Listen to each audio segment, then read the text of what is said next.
Hello, magandang hapon sa inyong lahat. Bago lahat, babatiin ko, I think nako belated na ito. June 10, yung kambal niya daw na si Ma'am Lisa na taga Nagoya, Japan. Tapos, taga iChicken, si Ma'am Ana Nabua, no? Belated happy birthday, ma'am. Sorry na overlook ko yata itong pabati eh.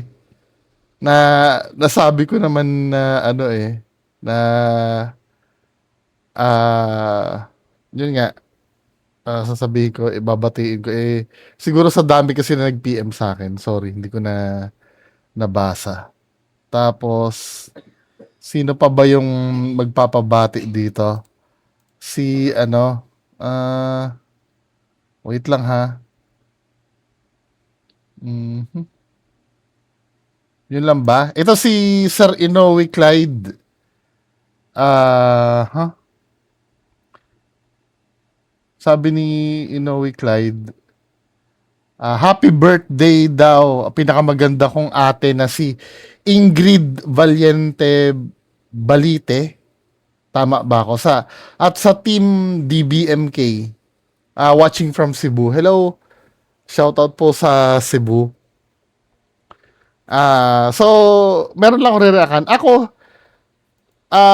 sometimes, no, maintindihin naman ako na tao. Pero itong issue na to, medyo kumulo ang dugo ko dito, men eh. Dito sa actually matutulog na dapat ako. Nakita ko tong actually marami tayong uusapan, actually ang dami ko actually no. Madami tayong pag-uusapan ngayon. Siguro yung mga ibang topic bukas. Kaya mapapansin nyo siguro may mga video ako na same yung damit ko. Baka sabihin nyo daw naliligo eh. Magsushoot lang ako dire-diretso. Tapos kinabukasan, siguro ipapublish ko din Unahin muna natin tong itong issue dito kay Brandon at Jeter. Binabatikos daw sila matapos maliitin ang mga homegrown Pinoy candidates. So, pakinggan natin to, no? Nainsulto din ako dito, men eh. Binabatikos ngayon ang Filipino-American Pageant Kings na sina Brandon Espiritu at Jeter Palomo dahil sa pangmamaliit nila sa homegrown Filipino candidates. Nagsimula yan sa isang dare game kung saan imbis na lupang hinirang, The Star Spangled Banner ang kinanta ni na Brandon at Jeter na mga dating Mr. Philippines. Comment ng isang netizen, wala man lang kumanta sa kanila ng lupang hinirang. Sagot ni Brandon, hindi naman sila taga-Pilipinas, kaya bakit sila magsisinungaling? Doon pa lang medyo rude na no? Hindi naman, I think yung pagsagot, kasi naging Mr. Philippines ka eh. 'Di ba? Wala namang problema sa maging honest ka, pero I think meron dapat magandang sagot dyan no? Yung parang, kung hindi mo talaga alam, I'm so sorry po, I'm not familiar. Yung mga ganun lang. Pero yung mga sagutan na ganito, because we weren't from the Philippines, why would we lie? Parang napaka-arrogante. Siyempre, dapat kahit pa paano, kung i-represent mo ang Pilipinas, alam mo dapat ang culture ng mga Pinoy eh. Tayo mga Pinoy kasi, kadalasan, di ba, yung mga proud to be Pinoy, di ba? Ayaw natin na kailangan bida lagi ang Pinoy eh. Yan kasi lagi ang gustong-gusto ng mga Pinoy. Yan ang culture natin. Na yun naalala ko nga sino nakapanood ng Twilight dati? May eksena kasi sa Twilight noon, yung vampira. Alam niyo ba 'yon? Na na-capture lang yung Philippine flag dun sa isang scene. Parang, alam mo yun, binalita na kaagad sa news, yung proud to be Pinoy agad. Alam naman natin ganun yung mga Pinoy. Siyempre, naghahanap kasi yung mga Pinoy ng ganun. 'Di ba? Sometimes, OA na, kahit merong maliit na porsyentong dugong Pinoy, alam mo yung proud to be, sometimes OA, pero hindi naman masama yun. Kaya lang itong sagot niya kasi, may parang naghinanakit na, no, na parang, ano ba ang, ano, itaas nga natin resolution, parang hindi ko, malabo lang talaga ang mata ko. Yung resolution, paano ba itaasan to? Ito, ay 720p na pala. Sabi nga nila, the question is at least one of you represented the Philippines but no one sang in Tagalog. Yes, naiintindihan ko na parang napaka-demanding naman nun. 'Di ba? At kaya ko namang intindihin, halimbawa, na kayo ay hindi naman kayo from Philippines. Pero nirepresenta nyo ang Pilipinas. At least kahit man lang sana na sagot na parang medyo may pagka empathy man lang sa, tama ba yung word? Medyo may pakikisama man lang sana na sagot, no? Na parang, I'm so sorry po. Parang, kahit English, no? We love Philippines, but, we're not familiar. Parang mga ganun man lang. Yung may bola man lang sana, di ba? Ito kasi napaka-rude na itong sagot na to, men, eh. Kung akong babasahin mo, because we weren't from the Philippines, why would we lie? Hindi naman sinasabi magsinungaling ka. Di ba? Pwede ka naman magsalita ng medyo magandang pakinggan. Kasi kahit pa paano, nirepresenta mo ang Pilipinas, eh. Nandun na tayo na hindi mo naman talaga alam. 'Di ba? Konting, alam mo 'yon, konting galang lang sana sa sagot. Galing sa isang tao na nakatira doon sa bansa na nirepresenta mo. 'Yun lang naman. Kadali-dali nitong problema na 'to, eh. Siguro, sometimes ganito naman, malay mo doon sa kinalakihan niyang culture, Star Spangled Banner daw yung kinanta, malamang US yon. Doon sa kinalakihan niyang culture, wala lang itong sagot na ganito. Sometimes ganun, parang ang dating sa atin, bastos, pero parang sa 'di ba, sa pag nagtatrabaho ka sa ibang bansa, let's say, meron akong kabarkada dati, si Sir Greg, yung namin dati, manager namin dati sa Ace Hardware. Nasa US na siya ngayon, eh. Ang kwento dito, 'di ba, pag boss ang tawag mo, Sir Greg, sir, dun daw pag may boss ka, first name yung tawag mo. At sometimes pwede mo siyang sagutin. Dito parang, sir, ganyan. 'Di ba ganun tayo dito. Doon pwedeng, alam mo yun, tumaas ka ng boses, parang ganon. Ibang-iba yung culture dito sa atin. Sometimes may ganun, eh. Pero gayon pa man, kung ire-representa mo ang Pilipinas, dapat medyo sensitive ka sa mga ganong bagay. 'Di ba? Hindi naman sila taga-Pilipinas, kaya bakit sila magsisinungaling?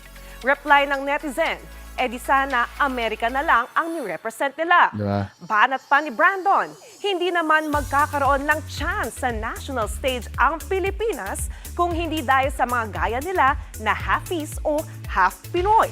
Ito yung pinaka-offensive talaga, men. 'Di ba? Kasi sana daw ang nirepresent na lang nila, parang ang tinanong, sana nirepresenta mo na lang since kumanta ka ng national anthem ng iba, dapat yung bansa na lang yan ang nirepresenta mo. Ang sagot niya, tell that to all the frontrunners for the Philippines. Tapos may laughing emoji pa siya. Laughing emoji ba to? Baka magkamali ako. Oo. This country wouldn't have a chance on the national stage without us. Parang ang dating kung pure Pinoy ka, walang pag-asa. Walang chance na sa laban. Sobrang offensive, 'di ba? Pero katulad ng sinabi ko, malay mo iba yung context niya. Pwede kasing ang mangyari na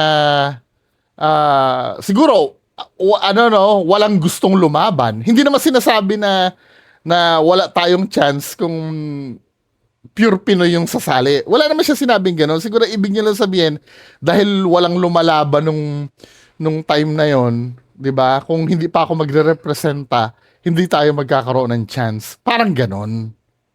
Ang ibig niya siguro sabihin. Pero yung interpretasyon kasi ng sinabi mo, pag hindi mo pinag-iisipan kasi sometimes, delikado eh. 'Di ba? Katulad nun, nag-post ako, no? Nag-post ako regarding dyan sa Lecheng BTS na yan. Sabi ko doon sa post ko, sino makakatulong sa akin bumili ng ano ng ticket ng BTS?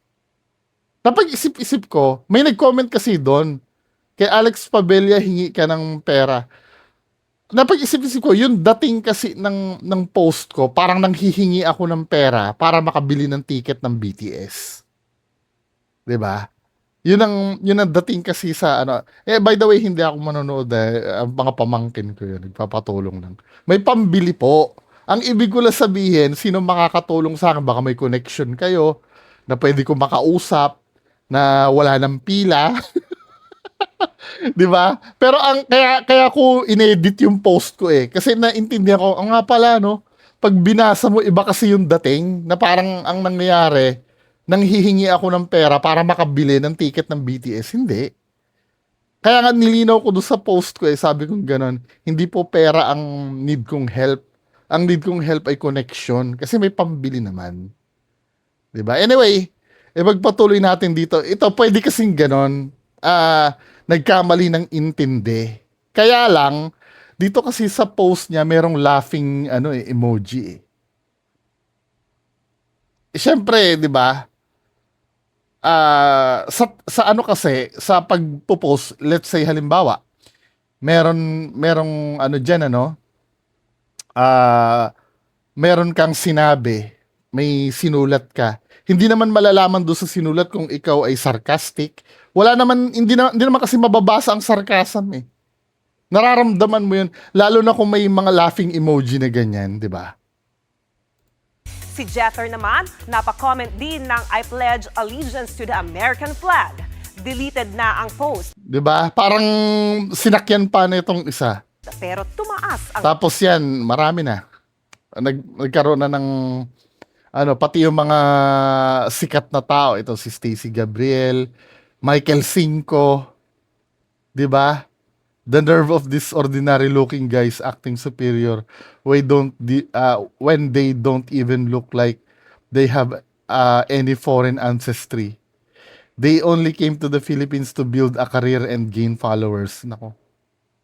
O, totoo naman, yung itsura nyo, may mas mga gwapo pang ang Pinoy dyan eh. Mas gwapo pa ako dyan eh. Joke lang.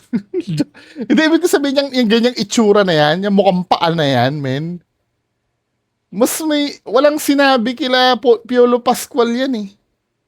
Yung ganyan. Baka si Tito Norms, ilalaban ko dito sa mga to eh. 'Di ba? Tapos sasabihin, walang chance. kilay ng mga nakabasa niyan. Sabi ng Filipino fashion designer na si Michael Cinco, the nerve. Disgraceful naman ang say ni Miss Universe Mas mukha pa nga silang Pinoy sa ano eh. Mas mukha pa silang Pinoy sa talagang Pinoy na nandito. 'Di ba? Philippines 2024 first runner-up, Ano, Mr. Philippines ba 'yon? Stacey Gabriel. The nerve. Disgraceful naman ang say ni Miss Universe Philippines Miss Universe. 2024 first runner-up, Stacey Gabriel. Pareho namang nagsorry sina Jether at Brandon. Hindi. Huwag daw sanang idamay pati business partners ni Brandon. Wala, talaga hindi mo alam ang culture ng Pilipinas. Lahat ng kadikit mo idadamay lahat 'yan. Ano? Yun ang concern mo? Yung wag idamay ang business partner? No. Dapat alam mo yung culture natin dito na wasak ka ng karir dito pag may sinabi ka na against. Mga 'Di ba? Men, tingnan nga natin yung sino ba yung mga yan. May nabasa akong nito eh, public apology nito eh. Si ba yan? Brandon Espiritu ba yan? Brandon sino ba to? Wait lang ha. Tingnan natin. Hindi, Brandon Espiritu ba yung name? Yan, popular siya ngayon eh. Alam ko nag-apologize na to eh. Yan o. Mhm. Ano ba sinabi nito? Ito. Sabi niya ganon, I want to address a comment I made earlier. I responded impulsively and made a remark that came across as disrespectful to many Filipinos. That was not my intention, but I understand why people were upset, and I deleted the comment shortly after. I am proud to represent. Woohoo! I'm I'm proud to represent the Philippines and proud of my Filipino heritage. Ulul. The last thing I would ever want is to diminish the accomplishments of Filipinos, whether they are full Filipino, mixed Filipino, or anyone who has had the honor of carrying our flag on the international stage. Ma-our flag ka na ngayon, ha? Di ba? For anyone who was offended by my words, I sincerely apologize. I also ask that any frustrations be directed at me alone and not at the businesses, staff partners, or communities I'm involved with. They had absolutely nothing to do with my comment and do not deserve to be affected by it. Hindi, dapat inisip mo yan, men. Matitikman mo ngayon ang bagsik ng mga Pinoy. Uso pa naman dito kung sa ibang bansa may cancel. Dito meron din, mas matindi dito. Wala ka nang aapakan lupa sa karir mo. Thank you to everyone who held me accountable. I learn from this and do better moving forward. Siguro ngayon mainit pa ang dugo sa'yo. Ano naman, ang sakit din naman ng Pinoy, mapatawa rin naman. 'Di ba? Feeling ko mapapatawad ka naman. Bigyan mo lang ng time. Pero ngayon, tama na muna yan. After nyan, wag ka nang sumagot-sagot pa. 'Di ba? Kapag sumagot-sagot ka pa,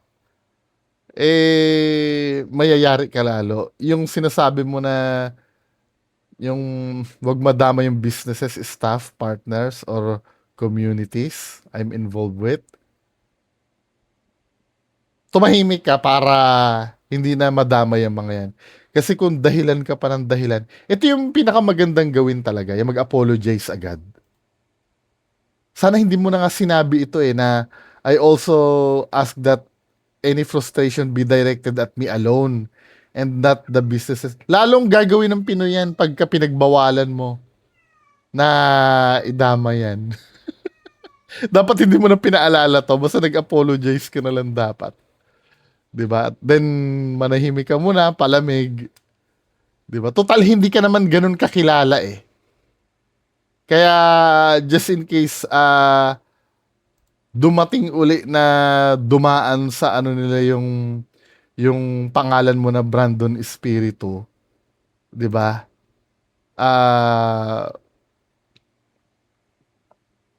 Hindi ka nila alam ba kung ikaw ay kilalang kilala si let's say si Piolo Pascual ka nakapagsalita ka kilalang kilala ka every time na may mention ang Piolo Pascual parang si Wally Bayola, di ba?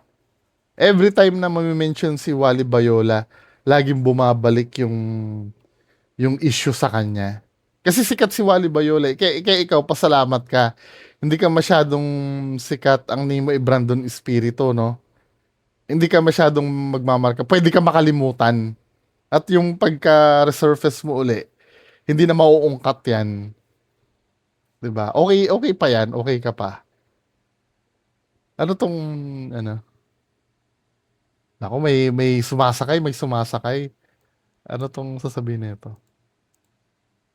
Filipino. And 'di ba half ka rin, half Filipino and half German? Anong reaction mo? Issue ngayon yung halfies ng mga kinikwento nila Brandon. For me, I don't hate people. I don't parang di ako nakikisawsaw sa mga issues na yun. kaya naman pala mag-Tagalog. Akala ko. But for me, I disagree because we should be proud as a Filipino or wherever we been, wherever we grow, what country you've been, what is your past doesn't matter. As long as you have respect to your family, to Tagalogin mo na lang, kuya. your being a Filipino or whatever citizen you've been, just be proud of yourself and be humble all the time because you know those who are humble get exalted and those who exalt themselves will be downgrade. So for me, Downgrade. I was half German. I've been bullied I was half German. that I should not join Man of the World because I'm a half. But you know, I don't agree on those things, and I just ignore the comments because doesn't matter what is your heritage or where you've been. It's a matter is Nang how biglang genuine you mag-Tagalog, are as a person mas fluent pa pala how sa true akin. to yourself and to your country. For me, being a Filipino is a thing that we should be proud of to the culture, to the Naghahanap ka lang ng follower. Pansin ko lang halos lahat ng Hafiz. Kanya-kanyang depensa sa sarili. Takot ba mawala ng endorsement? Parang cringe magsalita. Parang ako na nahiya. Pero napakagwapo niya at pre. Hindi, yun lang naman yung gwapo lang eh, di ba? Ako, mag-alis nga ako maskara. Anyway, mga kababayan ko, yun lang naman ang pag-uusapan natin ngayong hapon. Hindi, meron pa pala. Meron pa madami. So, yan na lang muna for now. Mamayang alas 4 na lang ulit. Nagiging 4 times a day ako mag-upload. Ang dami kasing nire-request sa akin. So, salamat doon sa mga nagre-request ha. Yan lang po muna, magandang hapon sa inyo. Kita-kits alas 4.